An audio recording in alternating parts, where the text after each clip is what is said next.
including the classic flu, are those that have compromised immune systems. And they are old people, elderly people, and they are people with what is termed pre-existing health problems. Why? The pre-existing health problems are putting so much pressure on the immune system, it's already weak when it's hit with this. This is why someone like that will have potentially a serious situation, and someone with an immune system in working order of any level will just swat it away. And another point, have we not learned yet to take what the authorities tell us with a pinch of salt until it's proved otherwise? In a massive way, you are diagnosing on the basis of symptoms. How the hell do you know they've got this coronavirus strain and not something else? So I would hold back on believing the figures. And I would also... those figures I mentioned, are you unsure about those? I question any figures coming out of mainstream authority. Okay. I've been investigating the mainstream everything for 30 years. And, most of the time, if they ever told the truth, they would genetically implode from the shock. So I question everything. And if it stands up, it stands up. But I don't just take it because somebody in a suit has told me to believe it. For instance, in 2017, 2018, 45 million people got the flu in America, according to Centers for Disease Control and Prevention figures. 61,000 died.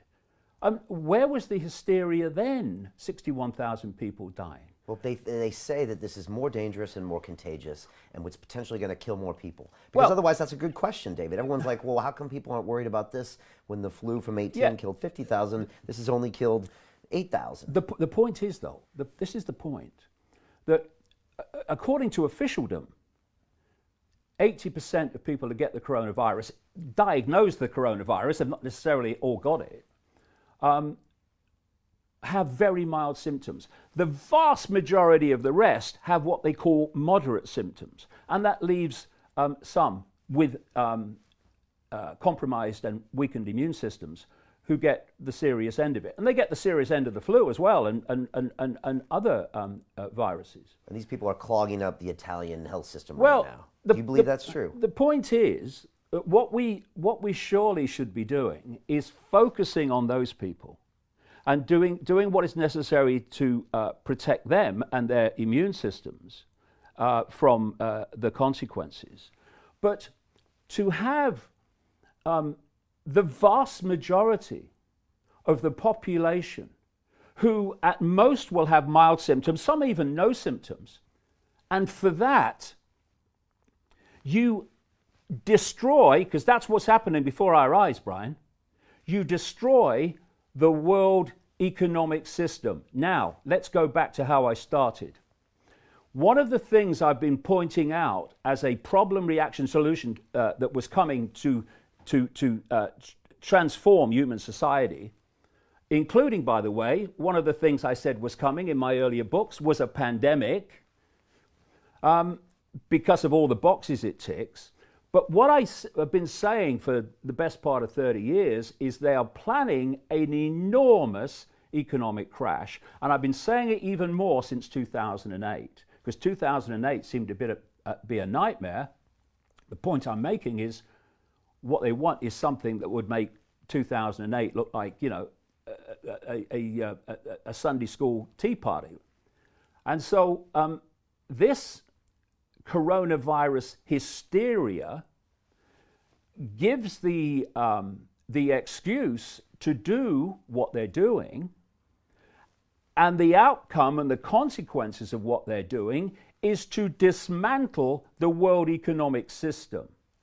Now, another thing I've been saying, this Hunger Games society, I've been saying this for a long time, is designed to have no small business, no even medium-sized business globally, just gigantic corporations that control and produce everything. Amazon is a classic example of what I'm talking about. What this coronavirus hysteria is creating is a situation unfolding by the hour worldwide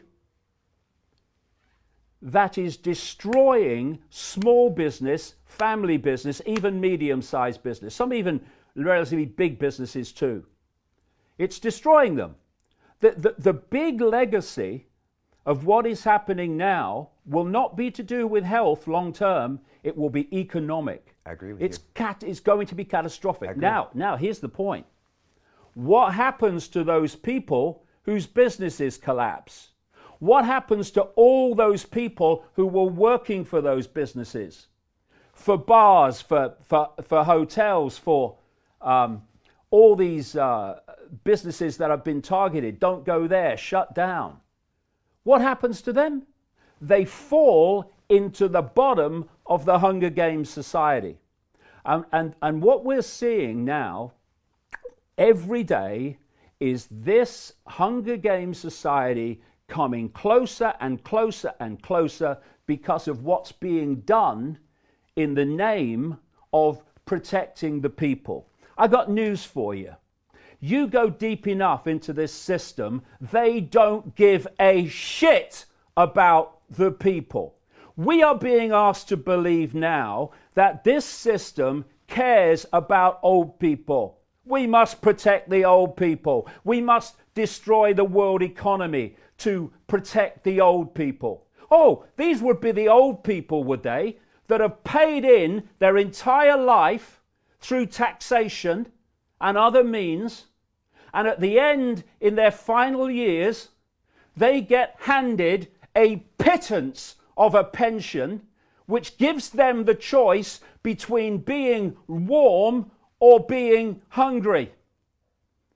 And what does that do? When people are going without essential things, because the system doesn't care, and they're having to buy shite food, because that's all they can afford. They can't have nutrients to boost their immune systems because they can't afford them, and the mainstream everything's not telling them they need them anyway. And at the same time, they're breathing in shit air, drinking toxic water and other drinks, being deluged with sugar, which has a phenomenally destructive impact on the immune system. All this is going on. We're living in an electromagnetic, technologically generated soup of radiation toxicity. And this system has allowed that to happen, has allowed corporations to do that. And now, having done all that, that's devastated the lives and the immune systems of old people, we are being asked to believe that the system cares about the health of the elderly. It doesn't give a shit. And I'm not talking about the nurses. I'm not talking about the doctors. I'm talking about that at the core which is driving this.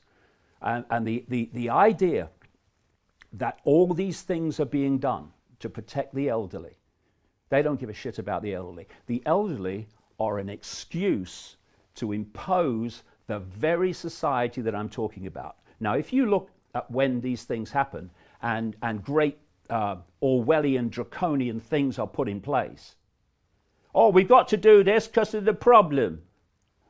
Well, the problem eventually passes. This virus will eventually flatten out. But what you see every time, 9/11's a classic, they'll roll back some of it, but not nearly roll back to where it was before. The whole thing's moved on closer to the Hunger Games society. Another thing you're going to see, oh, and by the way, I mentioned that a great goal of this, and I've been saying this, when did I first write this? About 1993. They want a cashless society, a digital cashless society, one world currency, which has phenomenal implications for freedom. They want rid of cash. And when I said that, there was lots of cash in circulation. People going, end of cash? Now look at it. And you know, what was it this guy Tedros, the head of the World Health Organization, a man I wouldn't trust to tell me the time in a room full of clocks, by the way, he said, don't touch cash. Use cards because the virus can pass on through cash. I've come up here today for this chat 3 times